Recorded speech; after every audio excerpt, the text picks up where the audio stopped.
This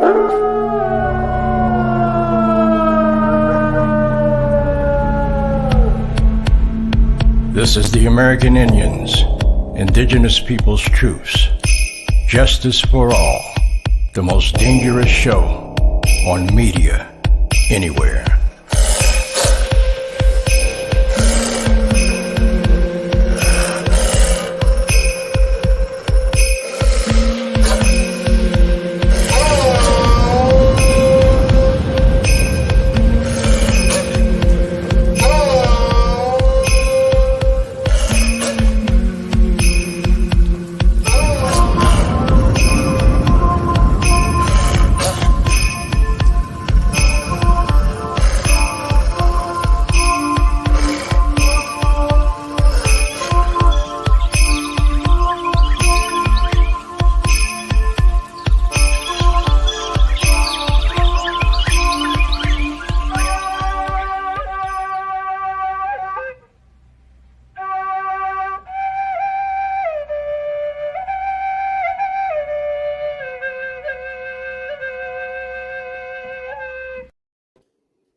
OCO and greetings. I'm Winter Nightwolf, and this is the Indigenous Peoples' Truths.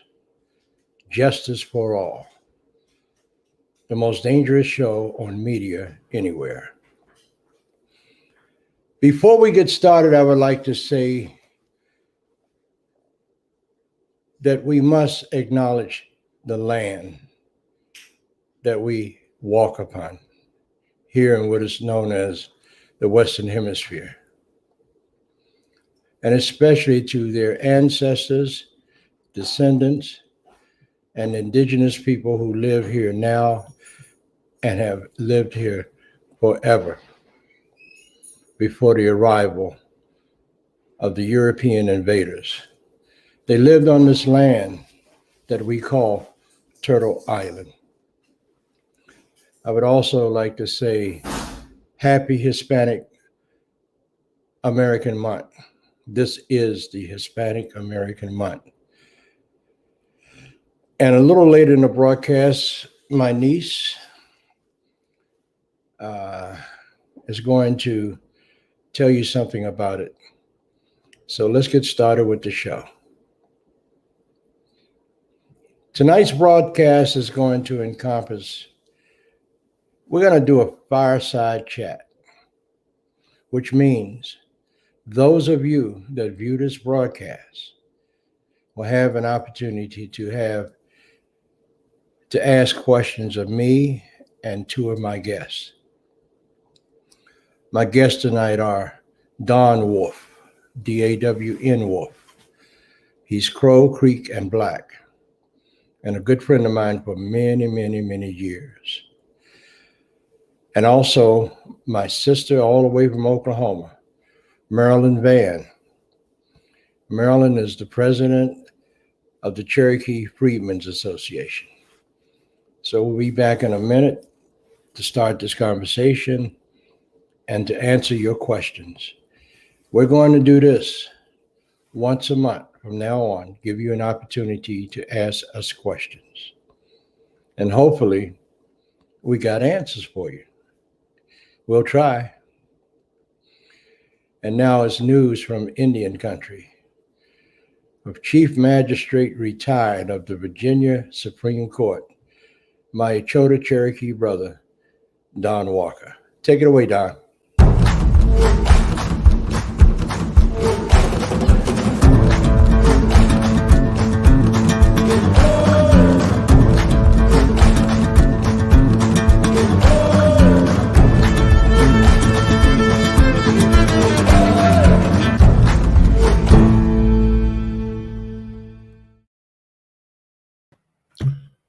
Thank you, Brother Nightwolf. OCO, to all my brothers and sisters across this great land. It is all Indian country, from the Atlantic to the Pacific. And I'd like to welcome everybody to the podcast. We've got a good one going on tonight for you, something that I have been involved with in the past to a degree, and I'm very happy to get into it and talk to you about it.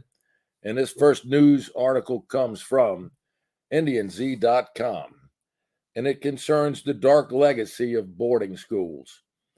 I would venture to say that 99 or more percent of the United States has no idea what an Indian boarding school is, what it did, what it looks like, where it is, anything else. And to give you a good example, the most infamous one is the Carlisle Barracks today, the military barracks. That was originally an Indian school.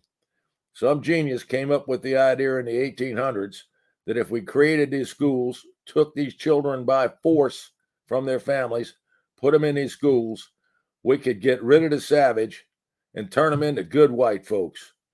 Well, at this point, I'm not sure who was the savage, but let's get on with this IndianZ.com and talk a little bit about that. This comes from Tim Geigo. As the years go by, the number of boarding school survivors dwindles, and most of us still alive with our memories are in our 80s, and it won't be long before there'll be none left. But I have been on Facebook and have received letters prior to that from members of the generation following the boarding school experiment who say that they know their mother or dad or grandparents went to the boarding schools, but they never talk about it. I didn't want the memories of those days to die, so I wrote a small book about it. And he's saying he's not trying to promote his book, but he's telling us that this records some of the history of these boarding schools. Now, there is a belief in my family, there's no way to substantiate it, but there's a belief in my family that my grandmother and great aunt were adopted to keep them from being taken to the boarding schools. They were adopted by a white family when they were anywhere between birth and 4 years old. They show up first when they're 4 years old, but to keep them out of these places, they literally were killing fields for these children. The Carlisle School, for example, has over 130 graves still there. That's the only thing left of the Indian school now. The buildings are there, but that's the only thing left showing that it was a Native American school. Over 130 grave markers, and they all show one name and one date.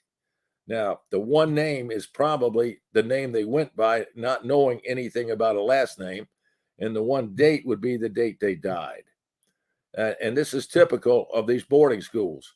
In Carlisle, for example, they taught the boys shoe repair and the girls sewing. That way, they could put them into some of the higher occupations in life and give them a really high-quality education. I'm aghast at the whole thing, but that's how it worked.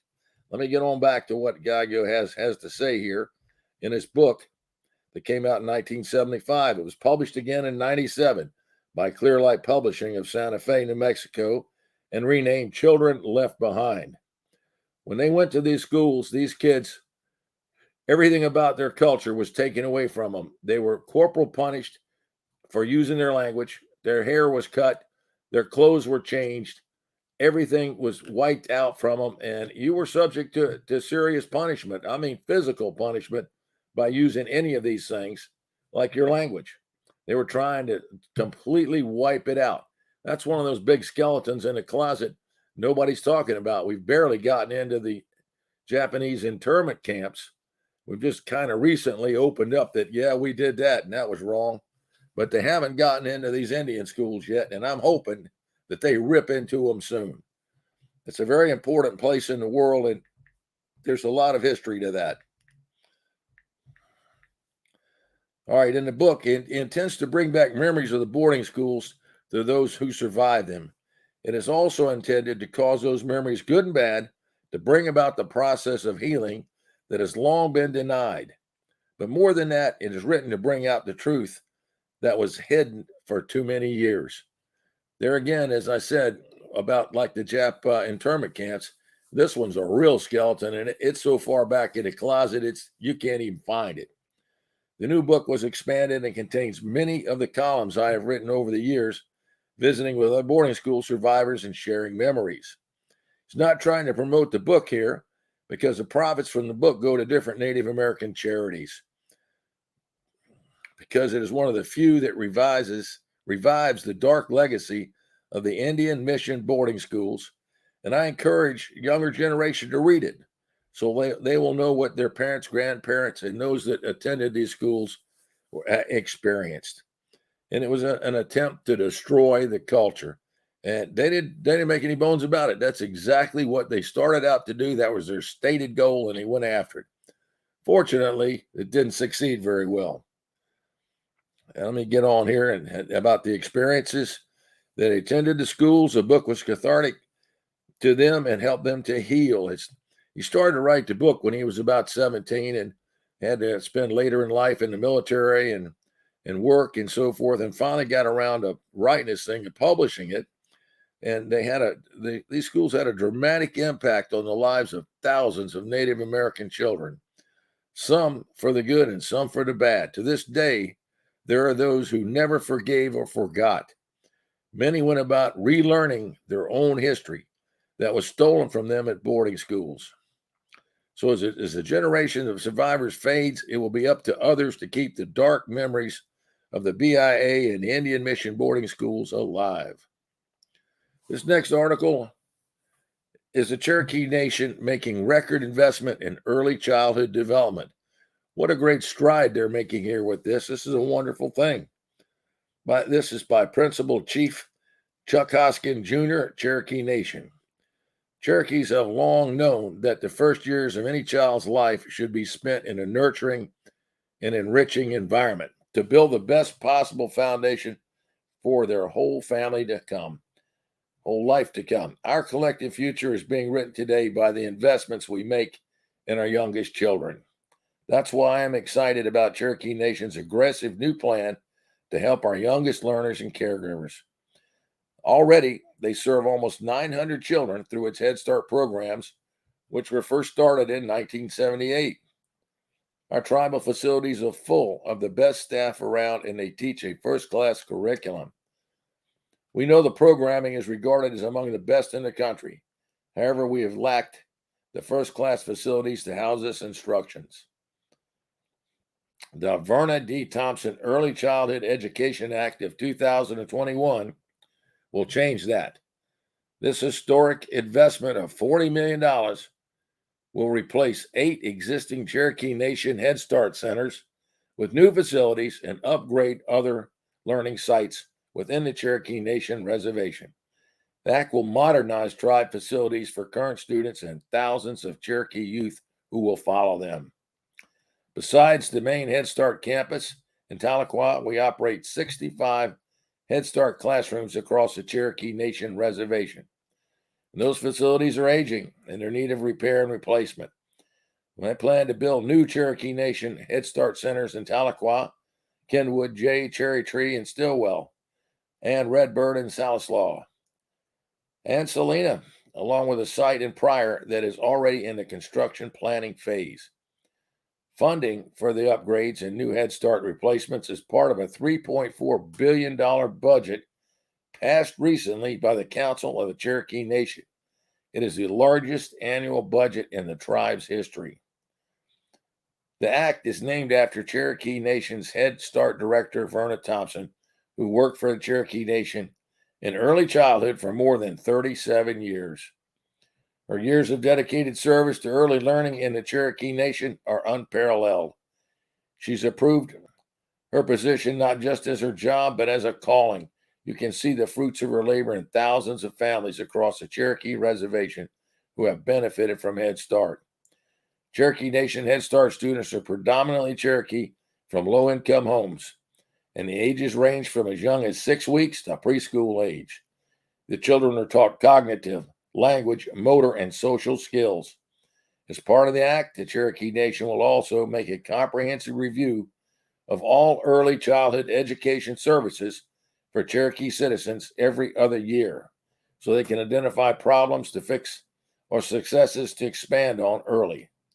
The first years of childhood go by quickly, so we must stay on top of what our children need.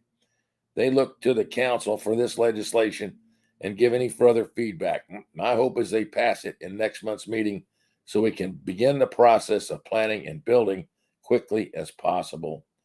Our federal Head Start program has improved the education, health, and welfare of thousands of Cherokee families over the past 40 plus years. It's time now to build a state-of-the-art learning environments for our youngest Cherokees.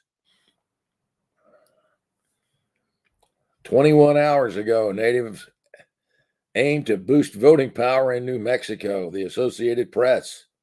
Interior Secretary Deb Haaland Pueblo speaks during a brief press announcement. Their coalition of Native American communities has proposed redrawing New Mexico's political map to boost indigenous voter influence in elections. I think that's an excellent idea, and I hope they go forward with it to get enough of a voice in there for the Native Americans. Jay, this has been an interesting amount of history, and I'm getting ready to turn the program back over to you, brother. Thank you, Don. Appreciate it, man, and appreciate you. And thank you for joining in with us tonight. Pleasure, Jay, and I'm very happy to be back on the air with you here with the news. Donada Goai Agidohi.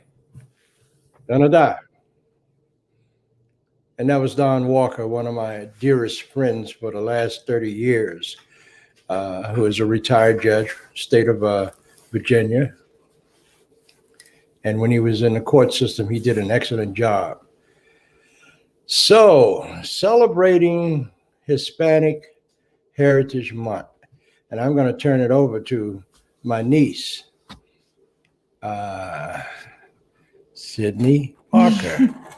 And she's such a pretty thing. Okay, go ahead. Take it away, Sydney. All right. So, Barcelina Sisa, born in 1750, died in 1782, was an Aymara indigenous woman and leader of the Adian Rebellion of the 18th century. Together with her husband, Julian Apasanina, better known by his self-ascribed name, Tupac Katari, she led an army of approximately 40,000 indigenous rebels against Spanish colonialism in Bolivia and alongside her sister-in-law, Gregoria Alpasa. This army seized La Paz from the Spanish and camped in El Alto for a total of 6 months. When Nina was captured, Sisa continued to command the rebel army until her own imprisonment by Spanish forces. Bartolina was shown no mercy during her conviction and was sentenced to a brutal execution on the 5th of September, 1782. She was hanged after being publicly humiliated, beaten, and raped in the Colonial Square, now Plaza Murillo. Once dead, the Spanish cut her body into pieces and publicly displayed her head in order to intimidate other indigenous people, also sending her limbs to be shown in several different villages.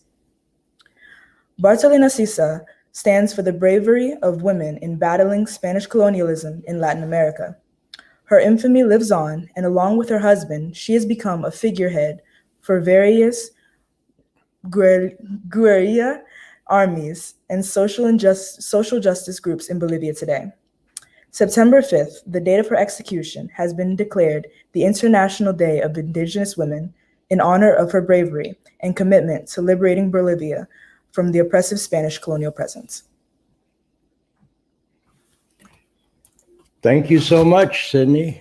I am so happy to have her with us. Sydney is going to be one of our interns. Her brother Sean. Let me tell you about who these people are. Sydney and Sean are the 4th generation grandchildren of Quanah Parker, the last Comanche war chief. And I'm so proud that they're with us because all of us that are my age and older, we have an obligation to our young people so that they will never forget who they are and where they came from.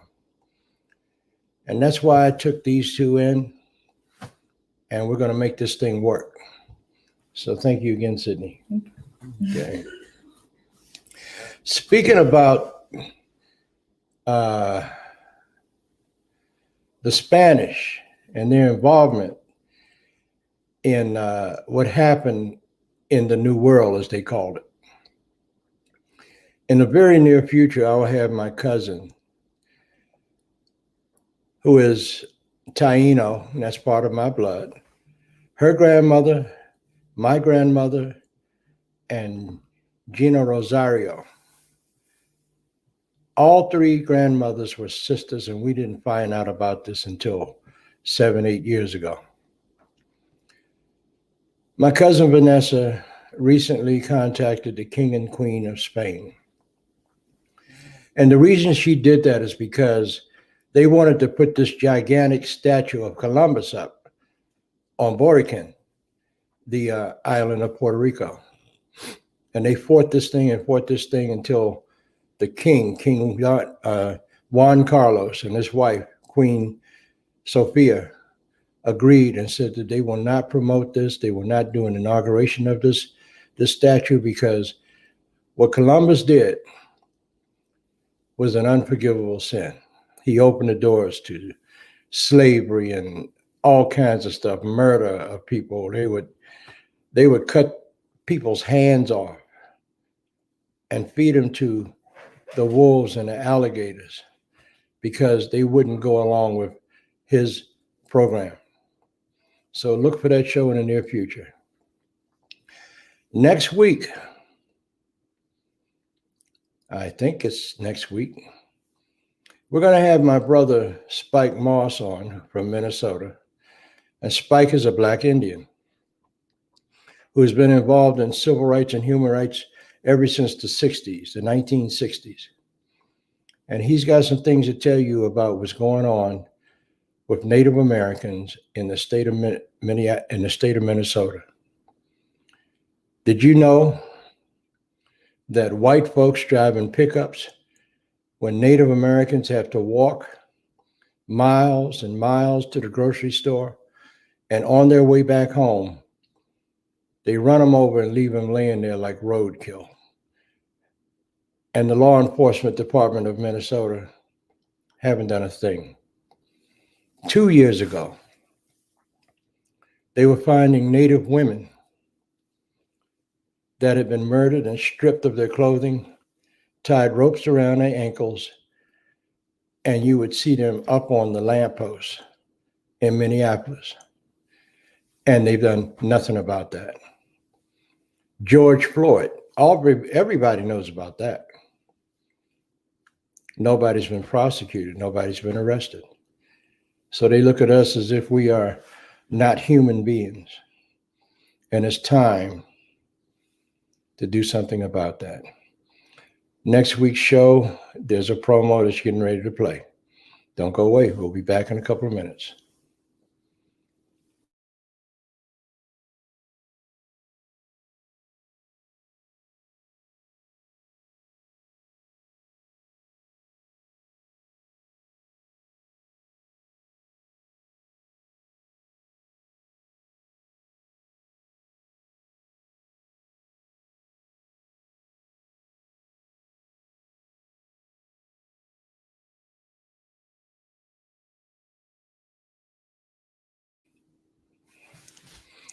That sign of 38 natives being hung by Abraham Lincoln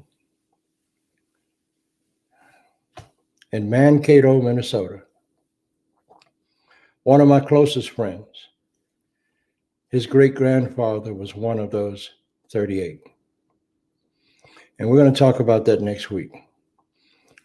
So I would like for all of you to, when you look at this tonight, like the show, subscribe to it, and follow us on YouTube, Facebook,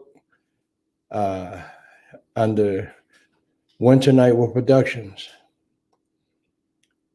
And also, you can see this show on Twitch. And I see somebody to my left. Hello.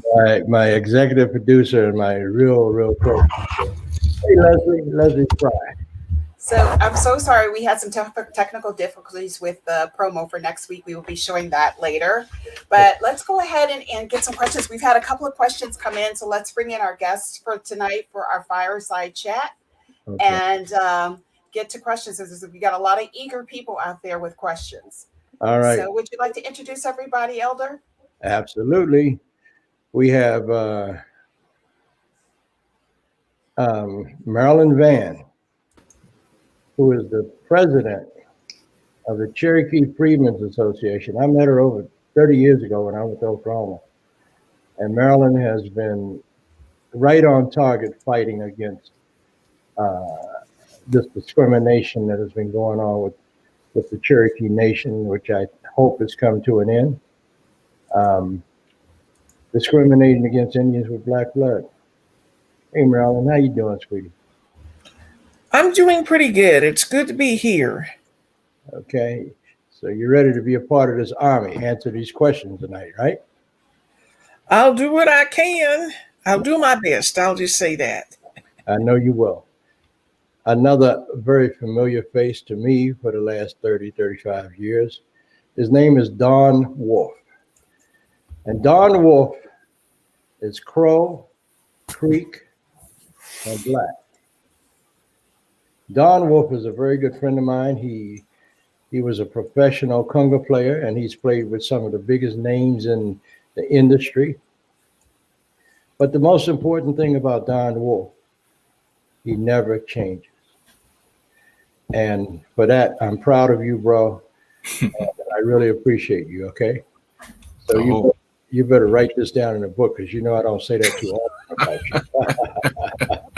I'm writing it down right now. Okay.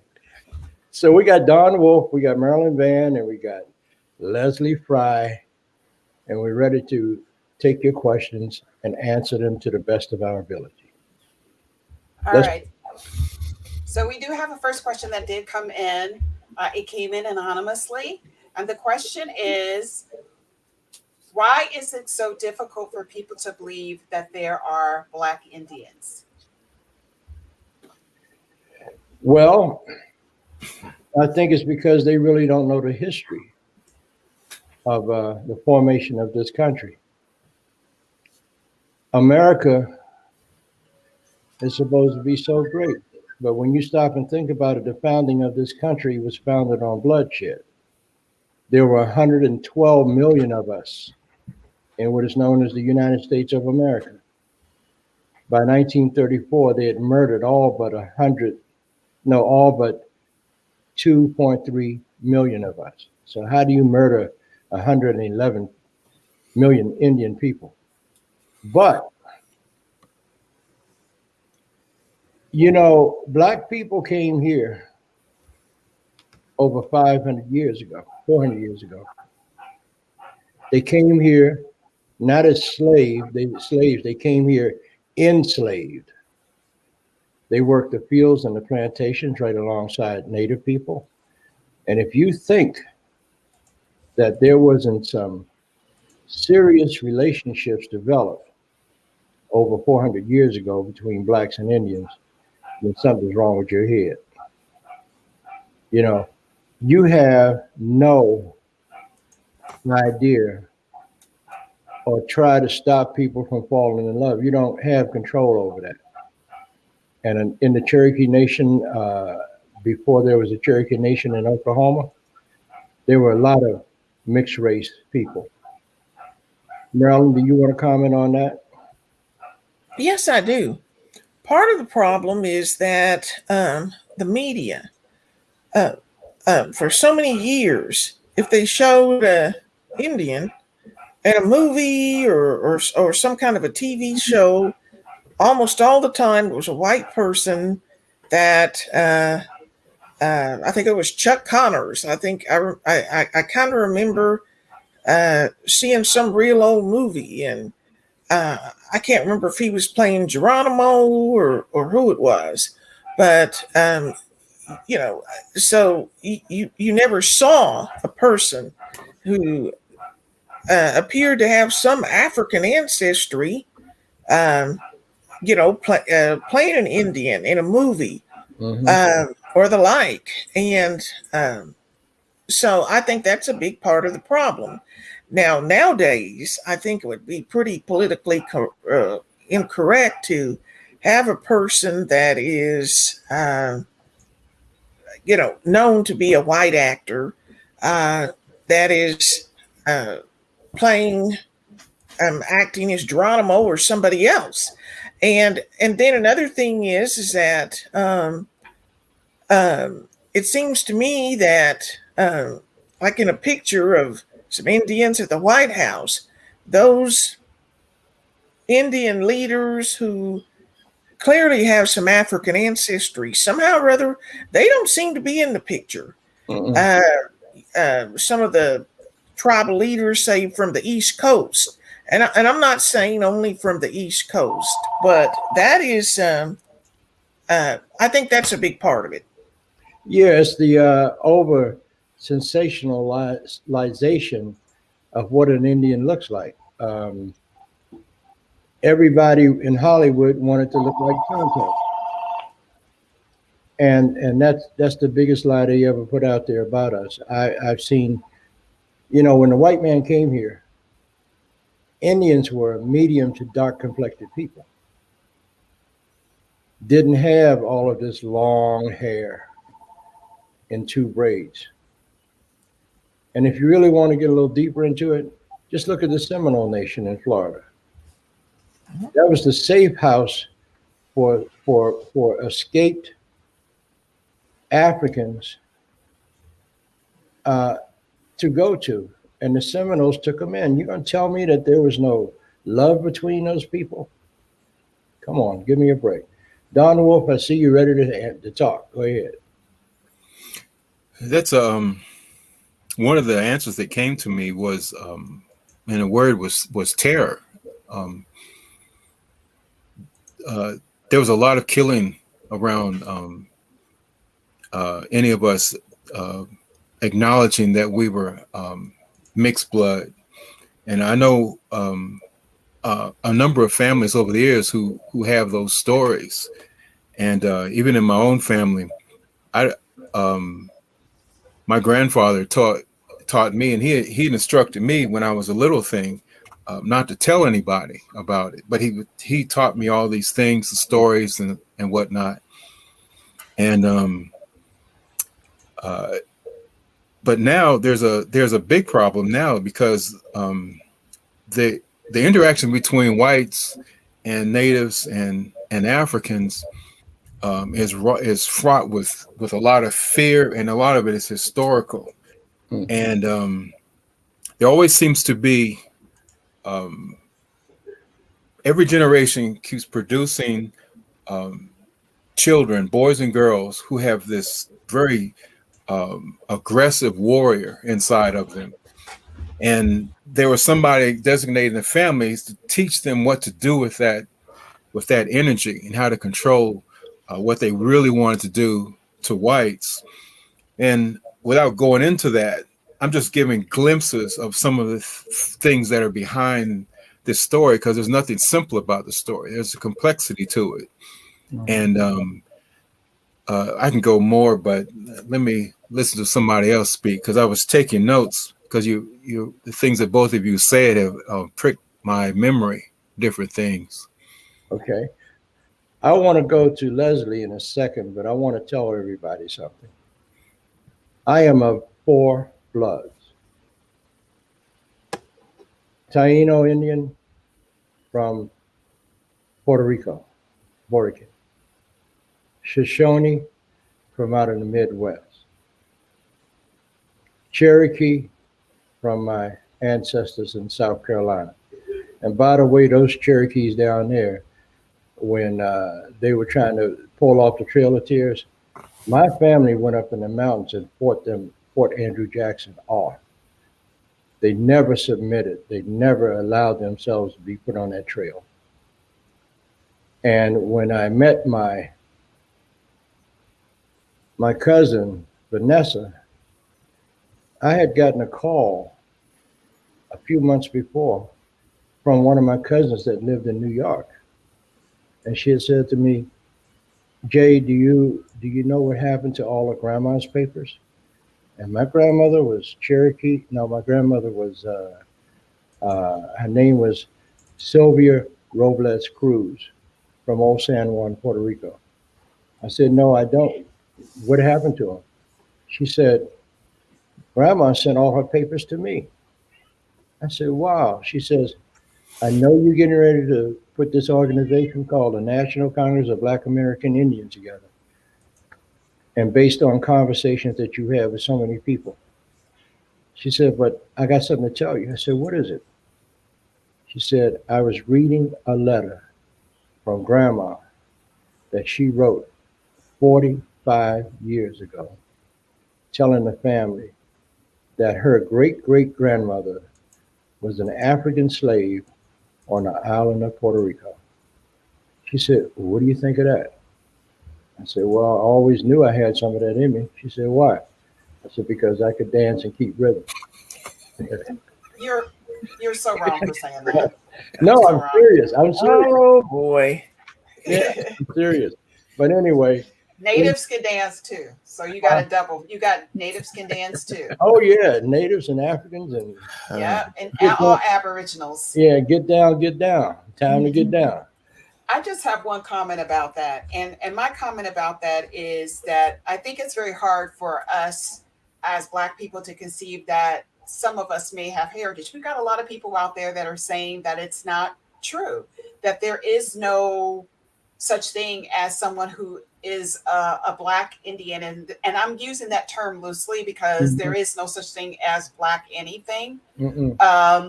But you have to understand that based on where Native Americans were when people came over here centuries ago, they were either varied from dark to light skin, depending on where they were near the equator. So to think that there were no melanated people in what we call Turtle Island today is kind of ridiculous to think that didn't exist. But we've been so indoctrinated as a culture to believe that these two things are separate from one another and that they don't mix. Not to mention the fact that most of us were misidentified and mislabeled in the U.S. census, you know, after the Dawes Roll Initiative. So, I mean, yes, it is a possibility. And for any of those that are, oh my goodness, I forgot our genealogist is supposed to be coming in. For any of those that are, of us that are thinking that you can't find Native American blood, Native American ancestry as a whole only goes back 10 generations. You have to look at your family tree. Right. You have to look at your family tree. Let me just get her in. And I'll 1 second. Okay, we do have another question. There seems to be a debate about Aboriginal people being first Black people being here in the U.S. And this debate between people who are African and people who are Aboriginal. You have some people that believe that Africans were here before the Aboriginals. And they were the first Black people. Can you kind of clear that up for us? Because there is this thing that people are saying Black people were here first before Native Americans. Don Wolf, take that one. The simple answer is no. And it's well documented by various scholarship and for various scholars. And it's also in the stories and the way, one way of looking at this is where would that question come from? And my living in different parts of the world growing up, one of the things I've noticed here in the United States among Black Americans is echoed in the old spiritual of being a motherless child. And what that pain is began, you see it in children who have been really hurt in their souls. They begin to make up their own creation stories. They ignore the facts, but they make up their creation stories out of pain. And those claims are easily discounted. One of the things that supports this to keep going on is that for a number of reasons, and I don't really understand how it happened. No, actually I do, but there has been less, the numbers of I'm just stick with Black folks because I spent a great deal of time with them this past few decades. What I've noticed is that there is less reading and studying and more reacting to titles, provocative subjects. And that's a fault intellectually and spiritual. And there's a resistance to do anything else. And it's easier to go and grab on to something sensational. And it's harder to sit in your study, go to libraries, talk to scholars, listen to lectures over months and years on subject after subject to get a full perspective of what transpired in the centuries before. And then when you want to understand how the Europeans saw the world, you have to understand that Europeans wrote everything down. But then you have to also have to broaden the definition of what literacy is, because there are different forms of literacy. But you're not going to understand what the last thing I just said if you're a person that does not study. And because a large percentage of Black Americans identify with the Christian church, they don't even study that well enough to understand some of the fallacies in the thinking. So it's difficult to answer this without seeing someone, because when I've been in public and had these discussions, it ends quickly because too many in the audience who are Black, if you know how to ask questions, particularly as you get older, you study dynamics, I've discovered that there's a great deal of pain in those people who are in those churches, who are of that thought. And so the healer has to come out to get to the pain of how somebody recreates the creation story that is theirs truly. And so there you need to have a scholar, you need to have a healer, you need to have a truth teller. And those are some of the people that need to be involved. And we need to Black Americans need to have to reestablish the disciplines, the intellectual disciplines that were in place during slavery and after slavery. You know, we got a friend. His name is Professor Morgan J. Peters, a member of the Wampanoag people in Massachusetts, and he was the director of Black Studies at the University of Massachusetts, Dartmouth. And most of you know him by his African name, Waleem. And when I was on the radio, which I'm going to be back on the radio in about 2 weeks, there was a question he asked. He said, of all of these Black people jumping up and down, talking about Africans were here first, he said, I got one question. Who the hell did they meet when they came over here? The indigenous people of the Western Hemisphere. You know, so it's, you know, folks, please use some common sense before you open your mouth. Think about what you're asking people. Do some studying, some reading. I've got over 5,000 volumes in my house. I've read them all 2 or 3 times. And that don't make me a scholar, but it makes me one that knows the truth and the facts. So, Marilynn, what's your thought real quick? Okay. I do not believe that, I've heard people talk about on YouTube or other places that African people came here and there were no indigenous people in today's tribes. Those individuals were not here. Well, I disagree with that. Certainly, you know, people have the right to their theories or books. Now, I am not going to say that there wasn't some Moors, you know, people from North Africa or such that came here on a ship and did some trade, did a little intermarrying or whatever, but, you know, not to colonize. More, as I said, seeking trade, kind of like the Vikings. I mean, they really didn't come here to conquer. But, you know, people are aware that, yes, there were some people from Scandinavia that came here 1 or 2 times. And so, you know, I'm cool with that. That very well may have happened. But so far as, but no, I believe that the majority of people of African descent came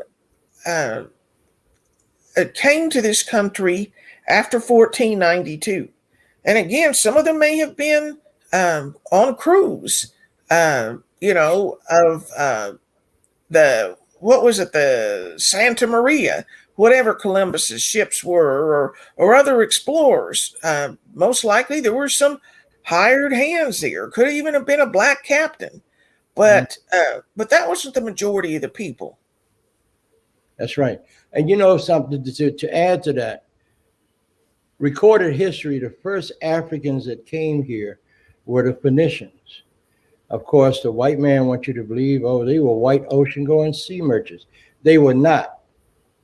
They were black people from Phoenicia that had established international trade on the high seas. They didn't come here to take anything from anybody or marginalize or subjugate anybody. They came here because they heard that there were these people on the other side of that big pond of water, the Atlantic Ocean. And a lot of the tribes, northeastern part of the United States, got involved in international trade with them. They even sailed on their ships back to other parts of the world. So this whole argument about who the hell was first, who was here first, it makes no sense to me. When we got the same problems with the climate that we had over the years, we got the same problem with folks wanting to come here that don't look like us, wanting to take over, wanting to set the rules, wanted to murder us. We got those same problems. They still exist. So instead of us arguing with each other about who the hell was here first, why don't we sit down at the table and solve some of these problems that we have, that if we don't solve them in the next 150 years, there will not be anybody here because the earth will not be habitable. Let's work on solutions to save the environment. Let's work on solutions to clean up the land. Let's work on solutions to take care of each other. I don't know what anybody else believes. I believe I was put here to bear my brothers and sisters' burdens, to take care of each other. And if we're constantly fighting each other and arguing over some stupid crap, it's not going to happen. We're going to all be dead. What's very interesting is that we're arguing about who was here first when none of us own this land anymore. Mm-hmm. So it makes no sense for us to be arguing about bragging rights about anything right now. Mm-mm. Because we don't have anything. We don't have anything because we can't be unified. We don't have anything because we're not educating ourselves about it. We don't have anything because of the colonistic mind and the beliefs that we are different types of people, that we're not the same, that we never intermarried with one another, or never intermingled with each other. It is important to educate yourself about who you are, period. Knowing who you are gives you strength, and also makes sure you know that whoever it was that came here many years ago, no matter how they got here, they survived enough for you to be here. So make them proud. That's right. So can we take a little break and come back? Absolutely. Let's take a little break, and we'll be right back after this message. Hopefully this will work. Okay.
Hello. Welcome back. Welcome back. So Curtis wanted to know what was the name of the first Africans again, please. And I believe that you're talking about the Phoenicians. Yes, the Phoenicians. Yes, and you can go and do some research and find that in your in volumes.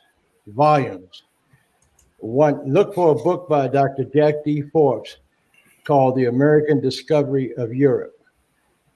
Jack Forbes was one of my best friends before he walked on into spirit world. And at the time that he lived, he was the president emeritus, professor emeritus, University of California, Davis. And he wrote the proposal for the first Native American university in the United States, DQ University. Look that up. I Okay. wanted to answer Jimmy's question, and a lot of people are going to be confused about this, but yes, there were a lot of Africans that were from Israel.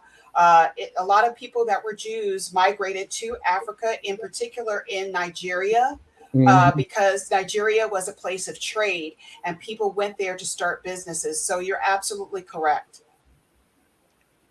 Okay. Oh, so Gary Lewis has got a question. We have more in common than not. So working together is more important than claiming who was first.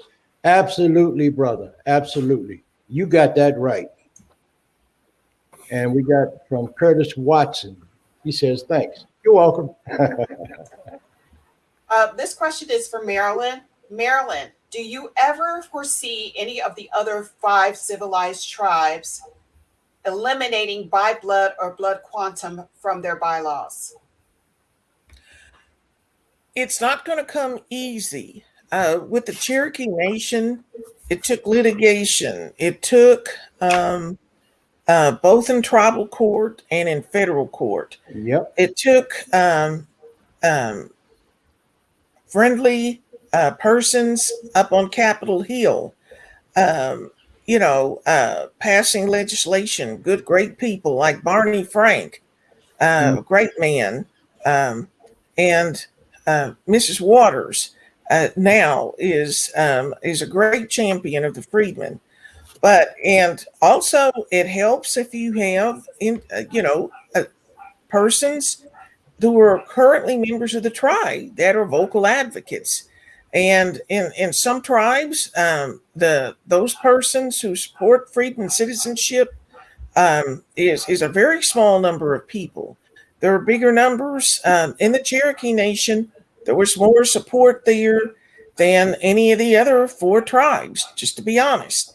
So it's just hard to say what the future is, but we're going to keep fighting. We're going to keep pushing, and we're going to keep shining the light on this racism.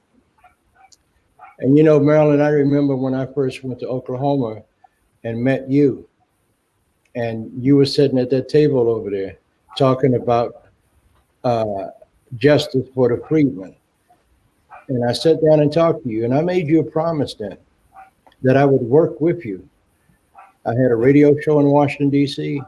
I had you on the show. I had a lot of people on the show. And the chief then, this idiot, Chad Smith, was the one that was going to get money from the Cherokee Casino to push his issue about there's no people in Cherokee that was ever had black blood, a racist. And I made him a promise that the next election that he ran for, that I would see to it that he never got elected again. So then I started to unite with some of the people down there in Cherokee, and got names of all the people that were members of the nation that lived outside of the nation in metropolitan cities. And I had a team of my friends to call them and let them know what Chad Smith was up to. And he did not get elected again. So, there's strength in numbers, just like I mentioned earlier. Let's sit down together and work this out, because we can work it out. When you came to Washington that time, I introduced you to the Black Caucus, and they took up the fight until we got it before federal Judge Kennedy, who told Chad Smith to go stick his head in the sand somewhere, because you will reinstate these people that you kicked out the tribe. you will give them their benefits, and you will take care of the next 7 generations, and all the money that you withheld from them because you kicked them out the tribe, you will give them their money and their allotment money. So it's strength in numbers, you know. When you got it like this, anything can get involved. But when you got it like this, nothing can get in between us. We can make it happen. Well, the media, you know, persons like yourself that have stood up has been very important to get it there before the people. A lot of people, including members of Congress, you know, were just in great shock about how the Seminole Nation, for instance, was telling tribal clinics, telling Indian Health Service clinics not to give vaccines to Seminole Freedmen tribal members. People dying when they could have gotten the vaccines because the tribes got quite a bit of vaccine early on. Well, you know what? I will tell you this. When President Obama got elected, and at his inaugural ball, I was a member of the American Indian Society in Washington, D.C. And every time a president of favor got elected, we would throw a ball for him. So we're waiting for, it was 2 hours to wait for him to come in. And I was in the back room talking to people from Oklahoma. And this one Kiowa, this old fool, was in there. And I said to him, I brought the question up. I said, what about the freedmen? Oh, they're not Indians. And when I brought points up and told him that these are the facts, blah, blah, blah. Well, you're just stupid. I said, I tell you what, get up, because I'm going to knock the hell out of you. You know, No how more dare fighting. you? And I said, how dare you not accept people that's got your blood? Well, those are bastard people. I said, yeah, okay. I invited Chad Smith to my radio show that night, Chief Tex Hall. I invited, who was the other one? Dr. Jack D. Forbes. He was alive then. And so we had a radio broadcast. Chad Smith comes in 15 minutes behind everybody else. And he says to me, I'm Chief Chad Smith. I said, yeah, Chad. He said, that's Chief Chad Smith to you. I said, okay, Chad. I said, I got Chief Tex Hall on the phone. Oh, yeah, let me say something to him. How you doing, Chief Hall? He said, I'm doing fine, but I got a question for you, Chad. How the hell do you get rid of your people? He said, what do you mean? He said, these people have been in your tribe long before you were even a thought. How do you get rid of them? He said, well, we're gonna answer that question a little later in the program. And then Dr. Jack D. Forbes said, Chad, I got to ask you a question. He said, what's that? He said, if you shake your family tree, you're going to be very surprised at who jumps out. And That'd be a surprise. and then his phone went dead. My engineer said, Chad Smith hung up. The very next day, Chad Smith was in Washington, D.C. at the National Museum of American Indian, still trying to push his issue about there are no black people in Indian tribes. So I'm sitting in the audience. He had his spill. He said, now we're going to go to some questions from the audience. We lined up behind the microphone. The first guy on the other microphone was one of Chad's supporters. The first guy on the microphone that I was on was one of Chad's supporters. But when it came to me, the question I asked him, I said, Chad Smith, yeah, what can I do for you? I said, why did you hang up on the Night Wolf show last night? Oh, I didn't hang up. There was a problem with that little radio station's communications device and all that. I said, you're telling a damn lie.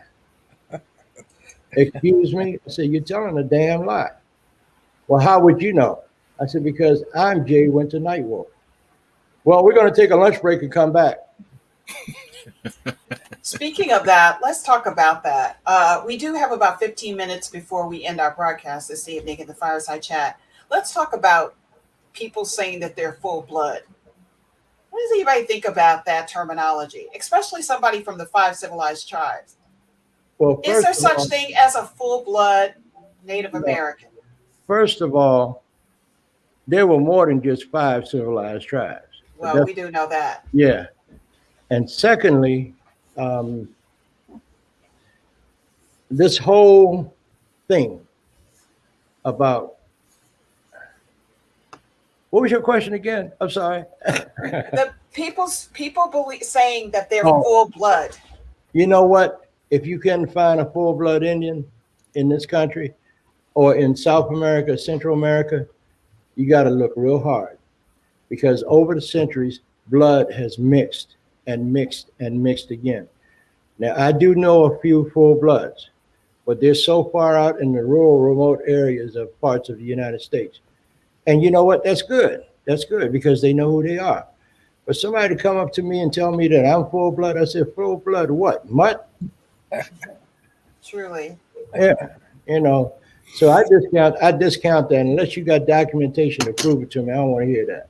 But even then, you can't be full blood anything. I mean, No. the intermarrying over the centuries that doesn't exist. Exactly. Curtis has a comment. He said, I live in Oklahoma and I work in Shawnee, Oklahoma, And to be honest, most of the Native Americans that I speak with, the Seminoles especially, think that the blacks got there into their tribe by just way of being African and adopted in. This is the story, the narrative that most people believe here in Oklahoma. No, let me tell you what happened. When the enslaved people escaped from the plantations and the auction blocks, the Seminole Nation opened up their lands to them and allowed them to come and be a part of the tribe. So that lie that they've been telling all along, I know the history. I got books on it. You know, they were welcome into the tribe.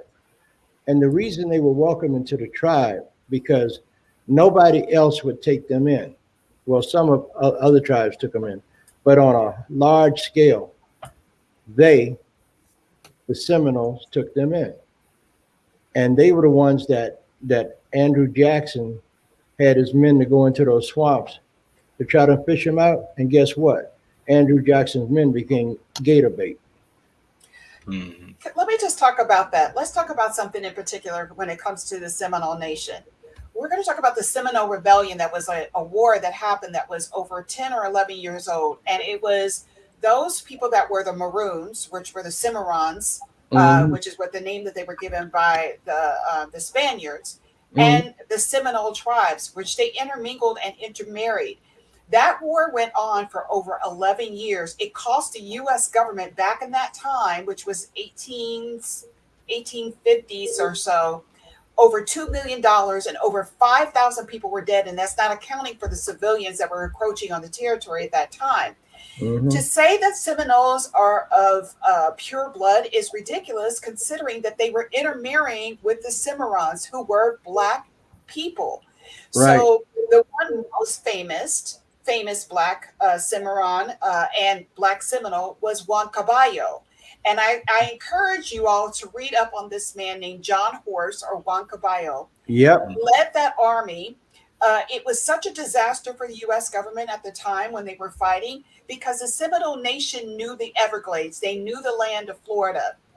No, everybody else, the Europeans did not know that land, but they did. And they always trapped them in that area because they were aware of the territory of the land. Juan Caballo moved to Mexico later because his family was threatened. They planned to kill him. But this was an educated man who spoke several languages, could conduct himself within European society, but he was of mixed Native heritage. Yes, he was. They called him, back then they referred to him as a swamp nigger, which I don't like that, you know. Who calls that? Yeah, I know. Who said that? Huh? Who said that he was that? That's what they called him. That's what they called him. Yeah. Wow. And Go ahead. And this man was so profound in what he did. He was actually out there when Chief Victorio was trying to stay in the United States. And he was actually one of the scouts for the White Cavalry. If you look at the movie was it Buffalo Soldiers, starring Danny Glover, you'll see the truth to that story. Yeah. Curtis wanted to know how many civilized tribes there were. Honestly, people were civilized before Europeans got here. So that term Right. civilized is kind of a moot. It's a terminology that's what do you call the word? It's the difference. The difference is that what Europeans called us as being, you know, We were all barbarians. We were already established in societies and nations. So there were more than the five that we call five civilized tribes. It's only called five civilized tribes because they adopted European religion and ways. behavior. But let me tell you this. There were over 1,200 tribal nations before the white man came. And down where you're from, a place called Cahokia. That was our centralized government. Every year we sent representatives from every tribe there to meet and learn from each other and how to treat each other. So this whole mess about civilized tribes, please, everybody was civilized until we got crazy when they got over here. We had to fight our way through all that mess. But this thing about 5 civilized tribes, come on, please. You mean it was only 5 civilized tribes out of 1,200 nations? We had our own governments, you know. So, Marilyn, I see you not saying anything. Come on, Marilyn. Okay. Well, I know everybody wants to talk here. Yeah, the federal government, that is their term. But I wouldn't, but why, for instance, are the Osages, the Comanches, Shawnees, why aren't they civilized? I mean, they didn't enslave their own children. They didn't sell their own children or nieces or nephews. But yeah, and then so far as the full-blood Indian, very few, okay, the federal government made those decisions, but later on, I've seen many testimonies of people who said, well, that's what they put me down on this Dawes roll or whatever roll. But, I have some white ancestry. I have some black ancestry or colored ancestry was really more what they said. And so there's some even people walking around with cards that say that they're full blood, which is really a small number of people. They really have ancestry of white or black or whatever, and also a lot of tribes or confederations of tribes. Creek Nation, that's a confederation of 40, 50 tribes that all came together. Coweta, Alabama, Yuchi, Eufaula, and so. Well, I mean, yeah, there were Cherokees who were adopted into the Creek Nation, based on treaty agreements in the 1820s between those two nations, and some Creeks that were adopted into the Cherokee Nation, again under the same agreement. So, there's this whole business here of blood quantum, and I got Creek blood or whatever. It's just really a fiction. Well, they could take that claim along with $2 and buy a cup of coffee at 7-Eleven. Sorry. Don, but it's sure got a lot of people fighting. It's got a lot of Indians fighting, and what you say is worthless because you're a thin blood. What I got to say is more important because my card says, I'm 3/4 or whatever. Yeah, because the white government gave it to them. I kind of want to talk about what Destiny is saying. And it looks like Destiny's very young, and she's saying there are tons of full-blood natives. But Destiny, I want to challenge you to actually do your history because there is no such thing anymore. From what was the original people here that were here, there has been a mingling of blood since then. So there is no such thing as a full blood. And if they are people who are consistently intermarried with other Native Americans, they're still not full blood because they're of a different nation. So let's talk about this. Really, really go and educate yourself about what is such thing as a full blood. Full blood was a terminology that was given to us after the Dawes Commission. Nobody cared about that kind of stuff before the 5 civilized tribes were invented, or probably you were either of that nation or you were not of that nation. And that is it. It didn't matter what color you were of that nation or not of that nation. Yeah. Okay. Before they started these allotment rules, there were no degrees of blood. For instance, the Shawnees in Kansas, the 1850s, they were given allotments, but they didn't have degrees of blood. Also, if you look at the list of Shawnees that came and took citizenship in the Cherokee Nation by treaty in 1869, there is no blood degrees of those persons immigrating in. Okay, just talking about the Cherokee Nation, the minority of people in the tribe were full bloods when they started it. I mean, the truth in the matter is, if you look at Indian country across the board, there's a handful of people that are quote unquote full blood Indians. That is just the way it is. Mm-hmm. Before you make a statement like that, what was her name? Her name is Destiny. Destiny, you need to go and read books. You need to go and do your ancestry and not depend on ancestry.com. Go to your family, talk to the old people. They could tell you the truth, okay?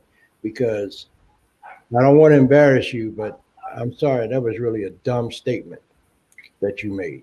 Well, she's young, Elder, so she doesn't really know. And I think too that she's been like most of us, have this colonistic mentality about what is Native American. Mm-hmm. Let's face it. Based on this so-called blood quantum, and if we continue that, there are a lot of people who are living on reses right now that are marrying people that are not of that nation, outside of that nation, and that blood quantum is diminishing as a result of this. It was meant to destroy these people. It was meant to destroy our relatives. So that's what blood quantum was set up for. It was not that. If you are anybody who has at least any of that blood running in them as a Native American, is part of those who endured everything that happened to them when the Europeans came over there. You are still considered Native. Yeah, you have Native blood. And the other thing too is, we cannot allow somebody else to tell us who the hell we are. Your family can tell you. Anybody else? No way. And Gary says, I'm always learning. I knew of only 5 civilized tribes, right?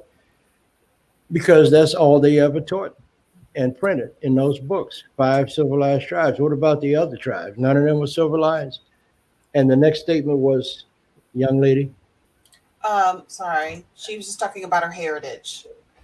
She says, he is right. I am mixed from a little bit of everywhere. I did a DNA. Yeah. So does that make you any less human than anybody else? No. We are all members of the human family. All that other stuff is a bunch of BS. Now this lady here, she said, Katisha, I'm related to people from 3 different North Carolina tribes, and they are all triracial for the most part, at least in my family. And you know what, Kadisha, I got to tell you something. You're a beautiful woman. And don't ever allow anybody to tell you who you are other than your family.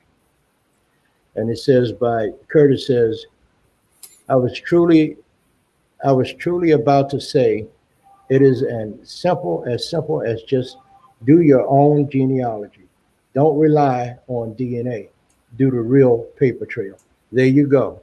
Okay, so I decided I was not going to debate people this night, but I just want to tell Destiny, even tribes in Canada are not full blood.